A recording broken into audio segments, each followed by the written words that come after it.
Internet speed বাড়াচ্ছেন, তো বিচারের speed বাড়াইতে চান না কেন? তাকে ক্ষত বিক্ষত করে ধর্ষণ বাথরুমে করা হয়েছে এটা বলেছেন, এবং বাথরুমে ধর্ষণ করার পরে এই মেয়েটা কিন্তু অজ্ঞান হয়ে যায়। অজ্ঞান হয়ে গেলে মূল আসামি সোহেল মনে করে যে সে মারা গিয়েছে।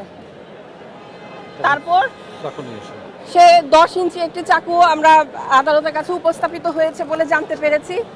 ওই চাকু দিয়ে এই ভিকটিম রামিসার মস্তক আলাদা করে ফেলে শরীর থেকে এবং হাত পা কাটার চেষ্টা করে। এই সব কাজে দুষ্কর্মের সহযোগী হিসেবে সোহেলের ওয়াইফ তাকে সাহায্য করে এবং পাড়া প্রতিবেশী দরজা ধাক্কালেও সে দরজা খুলে দেয়নি। এই বিবেচনা সব কিছু পর্যালোচনা করে তাকেও মৃত্যুদণ্ড দেওয়া হয়েছে এবং মূল আসামি সোহেলকেও মৃত্যুদণ্ড দেওয়া হয়েছে।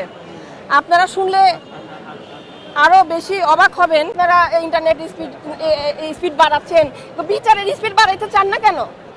বিচারের স্পিড বাড়াইতে চান না বলেই তো চোর ডাকাত খুনি ধর্ষক বেড়ে যাচ্ছে। বিচারের স্পিড বাড়ান, মোবাইলের স্পিড কমান দরকার পড়লে। আরেকটা কথা বলি, এই ঘটনার রায় শোনার সময় আমরা 164 যেটা শুনেছি ওখানে আসামি নিজেই বলেছে সে মাদক গ্রহণ করত। আমি সরকারের কাছে এই মিডিয়ার মাধ্যমে জানাতে চাচ্ছি, আমাদের শিশুরা আমরা নিজেরা অরক্ষিত হয়ে থাকবো কেন? মাদককে নিয়ন্ত্রণ করতে পারছেন না কেন? যে রায়টা আমি বলে ফেলেছি, আবারও বলছি, স্বপ্না এবং সোহেল দুজনকে মৃত্যুদণ্ড দেওয়া হয়েছে।